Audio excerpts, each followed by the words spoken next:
إن الحمد لله نحمده ونستعينه ونستهديه ونستغفره ونعوذ بالله من شرور أنفسنا وسيئات أعمالنا. من يهده الله فلا مضل له ومن يضلل فلا هادي له، وأشهد أن لا إله إلا الله وحده لا شريك له، وأشهد أن محمدًا عبده ورسوله صلى الله عليه وسلم. يا أيها الذين آمنوا اتقوا الله حق تقاته ولا تموتن إلا وأنتم مسلمون. يا أيها الناس اتقوا ربكم الذي خلقكم من نفس واحدة وخلق منها زوجها وبث منهما رجالا كثيرا ونساء، واتقوا الله الذي تساءلون به والأرحام إن الله كان عليكم رقيبا. يا أيها الذين آمنوا اتقوا الله وقولوا قولا سديدا يصلح لكم أعمالكم ويغفر لكم ذنوبكم، ومن يطع الله ورسوله فقد فاز فوزا عظيما. أما بعد, my dear respected brothers and sisters in Islam, quite frankly, for every one of us, one thing has been dominating the hearts and minds of the believers, especially over the past several weeks. Nothing has been dominating our minds and hearts like what is going on with our brothers and sisters in Gaza. So we continue to talk, we continue to reflect, and this is what we can do. When we see with our own eyes the carnage, the destruction, the atrocities, we see our brothers and sisters, tremendous loss of life and property. We see mothers and fathers losing their children. We see husbands losing their wives. We see wives losing their husbands. We see children losing their parents. We see entire families devastated. Without a doubt, they are heartbreaking scenes. And if you are not paying attention, or if you are not brought to tears when you see with your own eyes what is going on, then something is the matter with you. When we think and we reflect, we see scenes of strength. We see scenes of Thabaat, steadfastness. We see scenes of courage, patience. We see scenes of resiliency from our brothers and sisters. And this makes us wonder. This makes us ponder and reflect. I seen a video the other day. A young boy, a child, standing over his dying brother, and he's telling him to say La ilaha illallah. A young boy. We see mothers, fathers praising Allah subhanahu wa ta'ala, thanking Him when He has taken their son as a martyr, as a shaheed. Kinds of Thabaat that inspires us. Scenes and many, many others.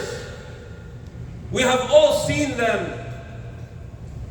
That our brothers and sisters are demonstrating a level of Eman, a level of Thabaat in a time of great difficulty, in a time of great hardship. Do we ever sit and imagine what that feeling must be like? Maybe you're sitting, a family in Gaza, maybe in their home, maybe in a refugee camp, maybe in what's left of a hospital or a school, and they don't know whether a bomb is going to come and fall on them and end their lives at any moment. Do we even imagine what that feeling is like? Do we even imagine what goes on in the hearts and minds of people in such a situation? Many of us have never seen or been exposed to such a situation. How much are their hearts and minds attached to Allah Azza wa Jal? How much are they remembering Him? When we look, we have to reflect, we have to think, we have to ponder that such a people cannot be defeated. Such a people cannot be broken. It reminds us of the first 3 generations when the leaders would say to the enemies that we have a people that love to die as much as you love to live. These were the Sahaba and the Tabi'een. They had a keenness on martyrdom as much as the enemies love to live. And our brothers and sisters in Gaza are showing us examples of Thabaat, the heart of the believer, the heart of sacrifice. And we know these lives are not going to waste. We know because Allah Azza wa Jal, He told us, وَلَا تَقُولُوا لِمَنْ يُقْتَلْ فِي سَبِيلِ اللَّهِ أَمْوَاتٍ بَلْ أَحْيَاءٌ وَلَكِنْ لَا تَشْعُرُونَ. He says, and don't say to the one killed in the cause of Allah that he is dead. Rather, he is alive, but you perceive not, you don't even realize it. He is alive. And Allah subhanahu wa ta'ala, He says, وَلَا تَحْسَبَنَّ الَّذِينَ قُتِلُوا فِي سَبِيلِ اللَّهِ أَمْوَاتٍ بَلْ أَحْيَاءٌ عِنْدَ رَبِّهِمْ يُرْزَقُونَ فَرِحِينَ بِمَا آتَاهُمُ اللَّهُ مِنْ فَضْلِهِ. And don't think that those who've been killed for the sake of Allah subhanahu wa ta'ala that they are dead. Rather, they are living with Allah subhanahu wa ta'ala, and He is providing for them. And they are joyful with what Allah subhanahu wa ta'ala has given them. We have to recognize, we have to internalize these verses, these ayat. Allah subhanahu wa ta'ala says, إِنَّ اللَّهَ اشْتَرَى مِنَ الْمُؤْمِنِينَ أَنفُسَهُمْ وَأَمْوَالَهُمْ بِأَنَّ لَهُمُ الْجَنَّةِ. Allah subhanahu wa ta'ala has purchased from the believers their souls and their properties in exchange for Jannah. When our brothers and sisters picture, like I mentioned earlier, a family that is enduring little to no food, no water, no electricity, no internet, many no's. And they are patiently enduring and accepting the qadr of Allah subhanahu wa ta'ala. And then a bomb is dropped on them and they are all killed. What is our belief? What is our belief about them? We say, نَحْسَبَهُمْ مِنَ الشُّهَدَاءِ. This is our belief, that our expectation is that Allah subhanahu wa ta'ala will accept them from the martyrs. This is the belief of the mu'mineen. This is the belief of those who are connected with the akhirah. The Prophet sallallahu alayhi wa sallam, he identified for us a great disease that would inflict this ummah. In a well-known hadith, where the Prophet ﷺ, he said the nations, they would summon one another, one after another, they would be summoned to attack you. In the same way, you invite people to gather around a dish to eat, and a great visualization. And then one, he asked, أَمِنْ قِلَّةٍ نَحْنُ يَوْمَئِذٍ يَا رَسُولُ اللَّهِ. Is it because we will be few in numbers? Is that why they will feel brave enough to gather around us to attack us? This is the thought process of one of the companions asking, أَمِنْ قِلَّةٍ نَحْنُ يَوْمَئِذٍ يَا رَسُولُ اللَّهِ. Prophet ﷺ says, no. بل أنتم يومئذ كثير. But at that time, no, you're not few in numbers, rather you are large in numbers. And you could easily apply this hadith to these days. The ummah amounts to upwards of 2 billion Muslims. 2 billion Muslims. And yet we see the nations around the world gathering to attack the Muslimin. And whoever is being deceived by the media when they are saying the war is between Israel and Hamas, false. False. They lie, they deceive. They are gathered to fight the believers.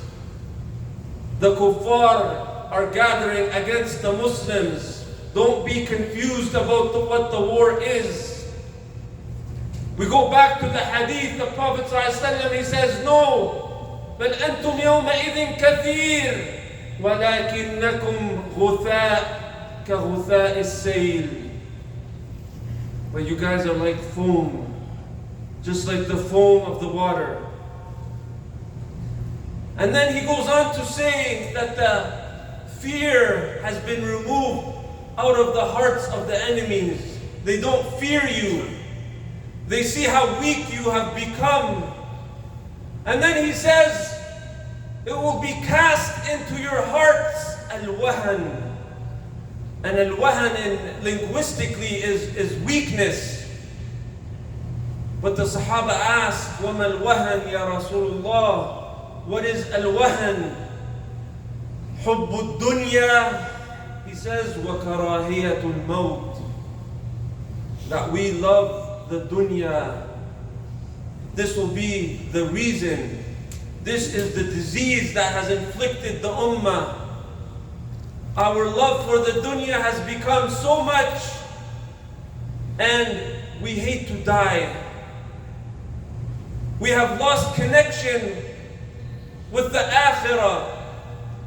The realization of what the akhirah represents. The visualization of what everything Allah subhanahu wa ta'ala has told us about the akhirah is lacking. Allah Azza wa Jal didn't leave us uninformed.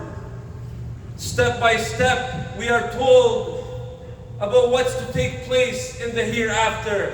What's to take place when you die? What's to take place in the grave? And many mashahid min mashahid yawm al-qiyamah, the scenes of the Day of Judgment are told to us. But yet, it's as though we lack certainty. It's that we don't really connect. But when you ask somebody, do you believe in the Day of Judgment? Every Muslim will say, of course. Do you believe in the hereafter? Yes, of course I do. But where is our attachment? Do we visualize it? You know, it was said, Al-Imanu bil-Shay' far'un an tasawwurihi. That the belief in something, a branch of that is you picturing it, you visualizing it. We have to connect our Iman with the hereafter, because we seem to be lacking. We seem to be, in some cases, not even there. You know, one time Abu Bakr radiallahu anhu, he came to Hanzala and he asked him, how are you doing, ya Hanzala? And Hanzala, he said, Nafaqa Hanzala. He said, Hanzala has become a hypocrite. And Abu Bakr radiallahu anhu asked him, what do you mean? How could you say such a thing? And he says, when we sit with the Prophet sallallahu alaihi wasallam, when I sit with the Prophet, peace be upon him, and he reminds us of al-Jannah wal-Nar, he says, كَأَنَّهَا رَأْيُ عَيْنٍ. It's as though I see it with my eyes. This is the visualization. He's visualizing. It's as though he sees it. But then when he goes back with his family, with his children, with his wives, with his property, it's not the same. It's as though he forgets. And he's assuming this is like a hypocrisy. And Abu Bakr, he says to him the same thing. This is my experience as well, that when we are with Prophet Mohammed ﷺ, it's as though we see it, and then it diminishes. So they both go to the Prophet ﷺ, and they explain to him what was going on in their discussion.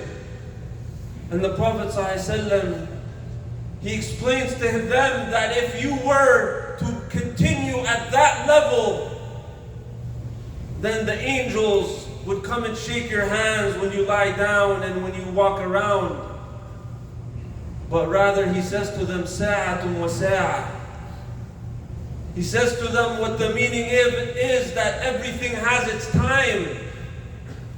But what's happened to the Ummah is we're not giving the time to build our Iman. We're not giving our time to the masjid. We're not giving our time to the salah. We're not giving our time to the Quran. You see many young people today, it's quite sad. They maybe don't even pray Jum'ah.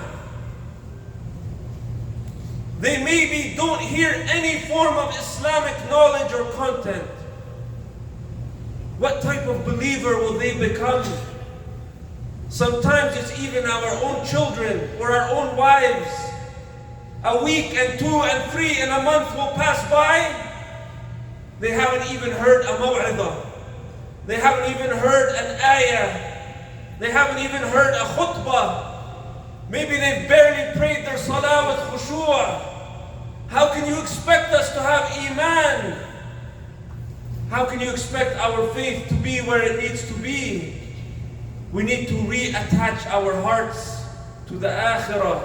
I ask Allah subhanahu wa ta'ala to guide us to what is best. أقول ما تسمعون واستغفر الله لي ولكم فاستغفروه.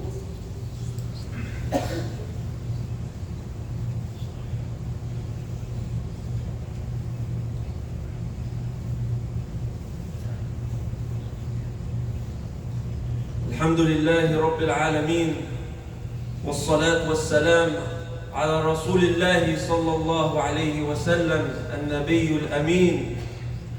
My dear brothers and sisters, we have to recognize that we are at war.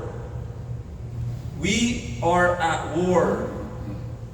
Yani live your life with this mindset that you are connected Maybe you're not physically on the battlefield, but your hearts and minds have to be with your brothers and sisters. Like one ummah, like one body.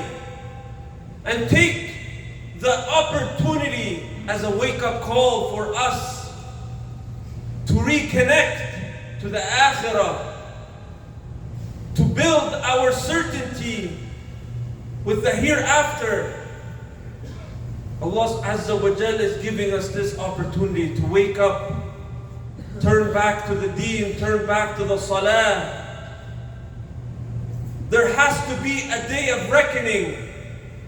There has to be a day of accountability. But the question is, what will be our status when we die? Where are we? Wallahi, our brothers and sisters over there, Allah Azza wa Jal yaktubhum min ash-shuhada. Nothing more honorable to be given that status. Even Rasulullah sallallahu alayhi wa sallam, he said that I would have loved to have been martyred and then made alive and then martyred and then made alive and then martyred for the cause of Allah Azza wa Jal. The Prophet ﷺ even wished this. The issue is not so much with them, although our hearts break for them and what they are going through. But the issue is with us. The issue is with us. Where is our Eman? Where is our Thabaat? Are we getting inspired by what's going on over there?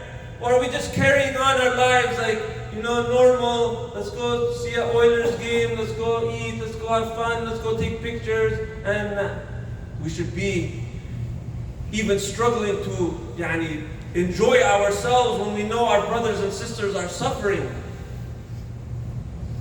We should be bringing our children, filling the masajid, sitting and remembering Allah, reading the book of Allah. Take this moment to realize, have we really realized that ad-dunya la tusawi 'inda Allahi janahu ba'uda? Have we realized this? This whole dunya amounts to nothing. But yet we fight and we cry and we stress and we spend our hours and our days and everything for the dunya. Allah Azza wa Jal will deal with the wrongdoers. He tells us, وَلَا تَحْسَبَنَّ اللَّهَ غَافِلًا عَمَّا يَعْمَلُ الظَّالِمُونَ إِنَّمَا يُؤَخِّرُهُمْ لِيَوْمٍ تَشْخَصُ فِيهِ الْأَبْصَارُ. Don't think that Allah is not aware of what the wrongdoers are doing. But He delays them to a day where they will be staring in horror. But we have to secure ourselves, our outcome. What's the end result for us? But ask Allah subhanahu wa ta'ala to guide us and to give victory to our brothers and sisters and to write them from ash-shuhada. اللهم اغفر لنا ذنوبنا وعافنا واعف عنا اللهم اهدنا واهد بنا واجعلنا هداة مهديين اللهم أعز الإسلام والمسلمين اللهم انصر الإسلام والمسلمين اللهم يا رب اهزم اليهود ومن والاهم اللهم ادخلنا الجنة برحمتك يا أرحم الراحمين وصل اللهم على محمد وعلى آل محمد وأقم الصلاة